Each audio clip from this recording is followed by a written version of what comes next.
Hi, my name is Bob Just. About 25 years ago, after the horrible Stockton schoolyard shooting, I got involved as a regular citizen in fighting for and defending Second Amendment rights. I'd gone down to the local city council in Los Angeles and yelled at a politician, and that kind of triggered the whole thing. I got together with a few other people and we started Liberty Coalition Against Crime. And we were a very effective group, not only in Los Angeles, but networking with other groups around the state. And one of the reasons we were effective is that back then we created a video, not just a video of our rallies and debates and interviews and things like that, but also a video, kind of an historical record, starting with that city council meeting and then covering the liberal politicians, the liberal activist groups, local groups, the gun control lobby, the media hysteria over the whole thing, constant shots of guns shooting and things like that. Well, we had it all on video, and not only the elements, but also in chronological order, starting with the city council, then going to the county board of supervisors, then on up to Sacramento for the vote in the legislature and the signing by the governor. So it really is an historical record. Well, it's shocking to see now, and after the Newtown tragedy, this horrible tragedy that we all went through, but the gun control lobby didn't wait very long to kick into gear. And all of a sudden the media was on board, pushing hysterical and creating an hysterical environment that I'd lived through after Stockton. The difference is that we have it on record what happened after Stockton. And if you watch that, you can see that nothing has changed. The media is using the same techniques, the same attitude that if somehow you're for the Second Amendment, you don't care about dead children. If you're, same attacks on the NRA as if somehow they're at fault. The same pushing, urging for immediate legislation. Well, I used to call it legislation by hysteria. So when you look at this unique video record of what went on a quarter of a century ago, decide for yourself what's going on in America. And then, if you agree with me, vote the leftists out, show this video to your friends, and focus them on getting gun control politicians out of office. Because I'll tell you one thing this video proves, is that if the left does not get the gun control they want now, they'll be back, even if it takes 25 years.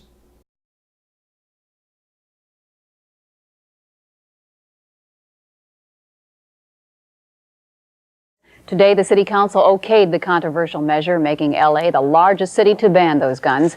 The move comes after the recent shooting at a Stockton schoolyard and a rash of local gang killings. Jose Sanders reports.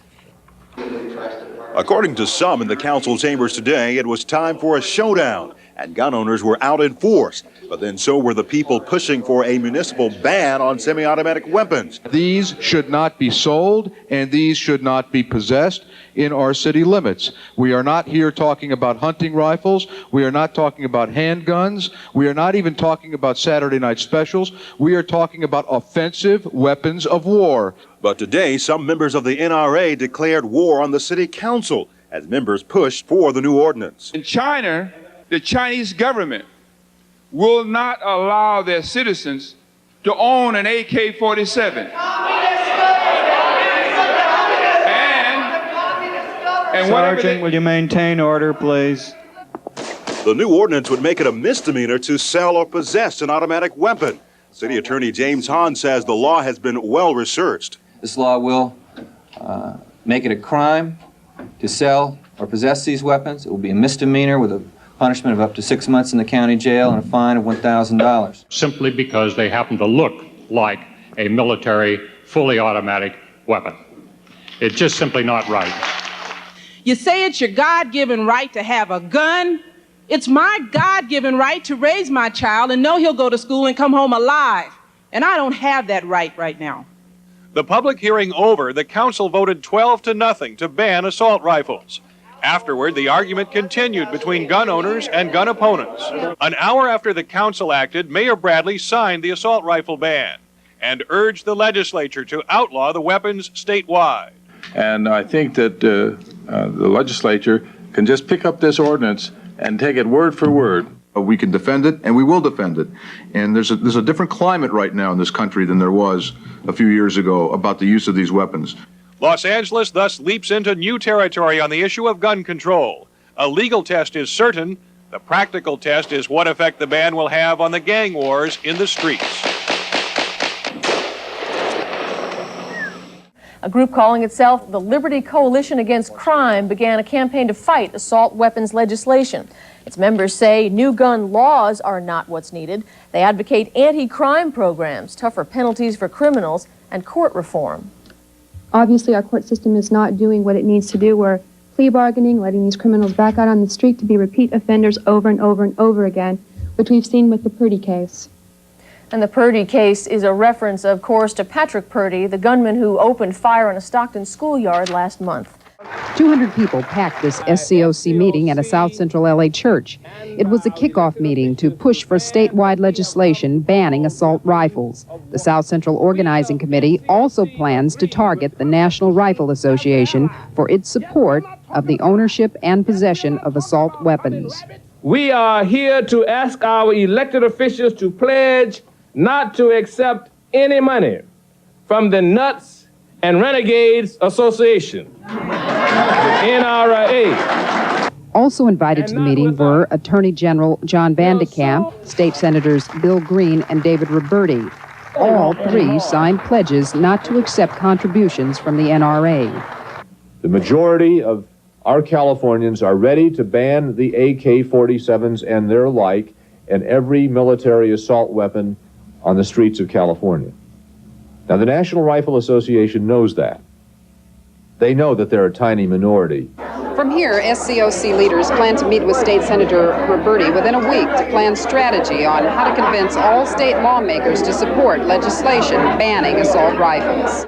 Now, as John Northrup points out, the supervisor's refusal to join the city of Los Angeles and the growing list of local governments hinged on one crucial vote. John. Joanne, with the Los Angeles County Board of Supervisors, there's never any certainty, but the board decided for the time being that there will be no restrictions on the sale or possession of semi-automatic assault rifles in the county.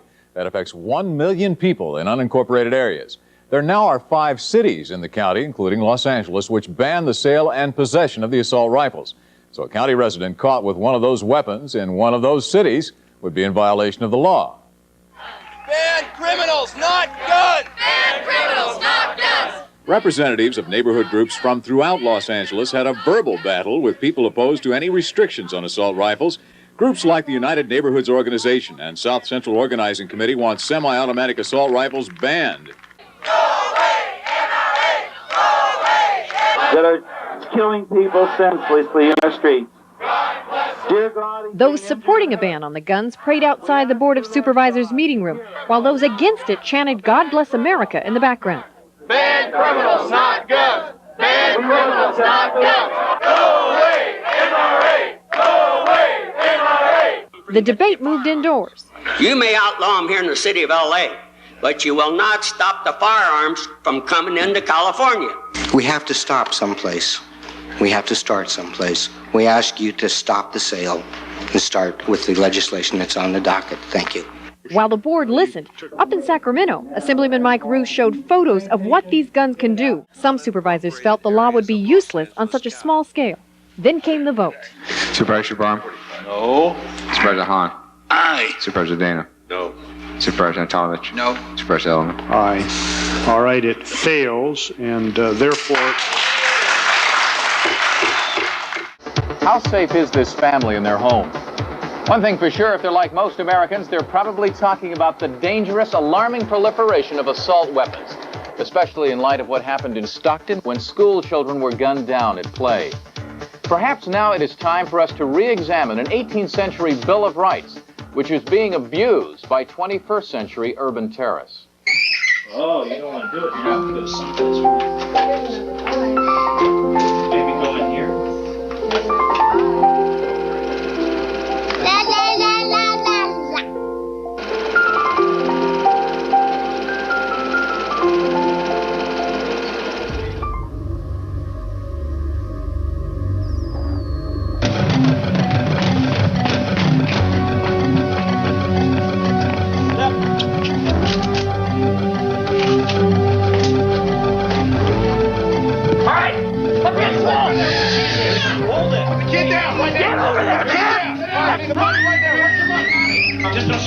Revolution.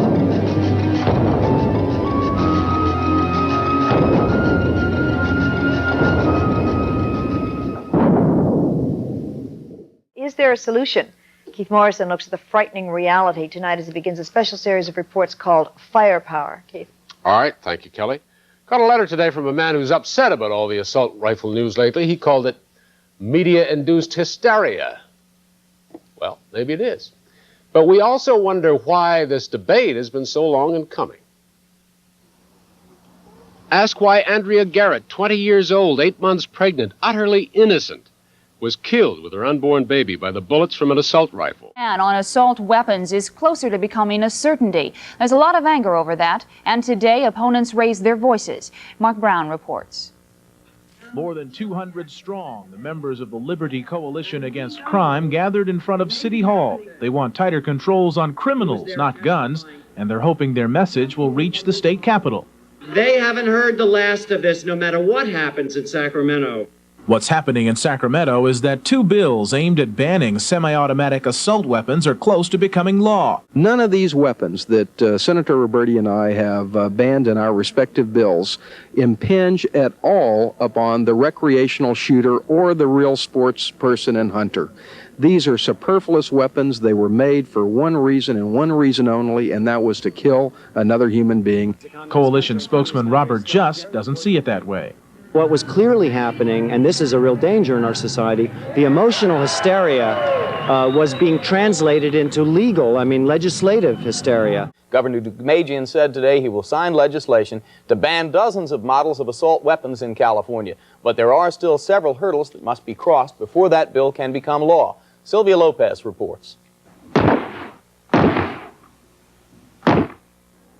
The bill the Senate sent to Governor Deukmejian today would ban the sale of more than 50 models of military-style assault weapons starting January 1st of next year. People who possess the weapons before June 1st of this year could keep the firearms if they registered them with the state.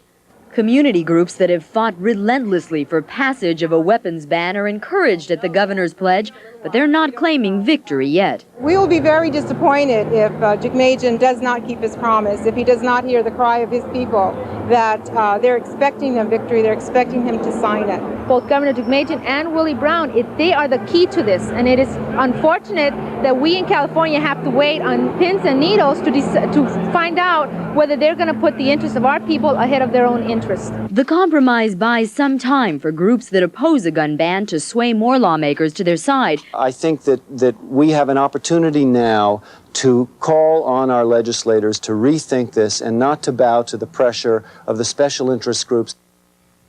The governor has 12 days to sign the Roberti bill or veto it, or it automatically becomes law. In the meantime, proponents of the ban will be working to get the follow-up bill to his desk and turn it into a statewide ban. The action comes just 4 months after the Stockton schoolyard massacre that fired the gun control movement with a new determination. It has been a long and arduous debate. Vote aye on this bill and for a change in California. This is Fox News. Good evening, everyone. I'm Pat LaLama. And I'm Bill Redeker. Our top story tonight, California is ready to outlaw semi-automatic assault weapons. The showdown in Sacramento is finally over, and lawmakers have compromised on 2 controversial gun control bills. Now, as Peter Barnes reports, it is up to the governor to make California the first state to ban military-style weapons. Stop the crime problem. Save the Constitution.